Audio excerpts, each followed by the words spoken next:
pintar membuat anak-anak kecil nyaman belajar di kediamannya, Ustadz Badut mengeluarkan trik khusus ketika mengajak para lansia di lingkungannya.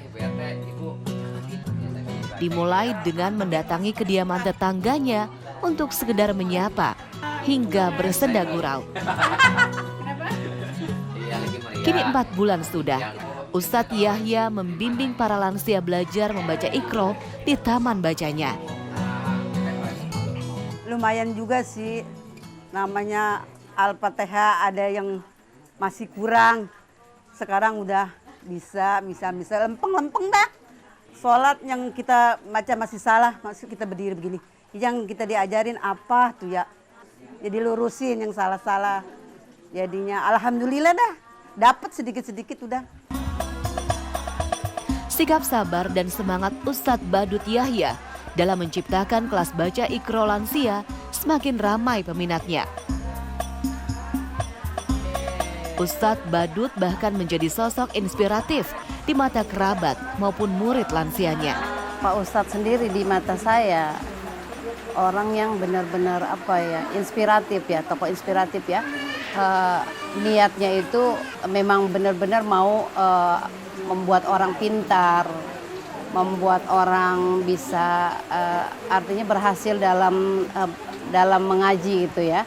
Apa yang dia bangun dan dia kerjakan di sini mudah-mudahan manfaat gitu ilmunya gitu buat orang banyak. Tidak ada kata terlambat untuk belajar dan mempelajari agama Islam. Semangat itu yang selalu ditularkan Ustadz Badut Yahya di lingkungan sekitarnya. Selain saya untuk menyemangati anak-anak agar mau mengaji, agar mau membaca Al-Quran, saya juga ada program di Taman Baca Bersyariah ini, yaitu untuk aksara buta Al-Quran buat lansia atau disebutnya manohara. Nah ya, karena biar kita tetap glowing gitu loh, ya biar mereka tetap semangatnya tetap luar biasa. Nah itu sehingga mereka kita datengin, kita mengajak sifatnya, ayo loh Bu, Nyai, kita ngaji kayak gitu ya, nggak ada kata istilah terlambat untuk mengaji. Nah intinya adalah biar hidup saya ini bermanfaat buat orang lain. Ustadz Badut Yahya kini mengabdikan hidupnya untuk mengajar dan berdakwah. Buah dari kesabarannya, kini Ustadz Yahya memiliki puluhan anak didik di Taman Baca Syariah. Mimpinya untuk memiliki Taman Baca Syariah tak hanya sekedar wacana. Atas keyakinannya kepada Sang Maha Kuasa, Yahya berhasil menjadi sosok yang dibanggakan oleh keluarga tercinta dan bermanfaat untuk sesama.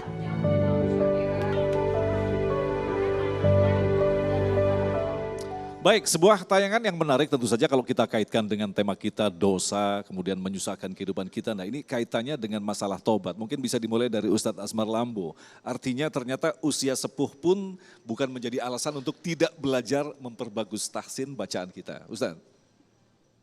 Iya, Alhamdulillah tayangan yang sangat menginspirasi bukan hanya ibu-ibu, emak-emak yang belajar Al-Quran kepada Ustadz tadi, tapi juga menginspirasi kita semua yang menyaksikannya. Nah ini adalah yang pertama, setiap kita tidak boleh berputus asa untuk selalu taqarrub ilallah, untuk selalu mendekat kepada Allah Subhanahu wa Ta'ala, termasuk dalam belajar membaca Al-Quran. Kenapa? Karena Al-Quran ini adalah pedoman hidup kita. Al-Quran ini adalah pegangan kita. Taraktu fikum amrainikum lan tadillu ma tamassaktum bihima. Dia adalah pegangan yang mana Rasulullah katakan tidak akan tersesat selama-lamanya. Yaitu pegang teguh Al-Quranul Karim ini. Jadi ibu-ibu juga harus semangat belajar ngajinya. Ya, jangan semangat ngomelnya. Semakin tua semakin semangat ngomel.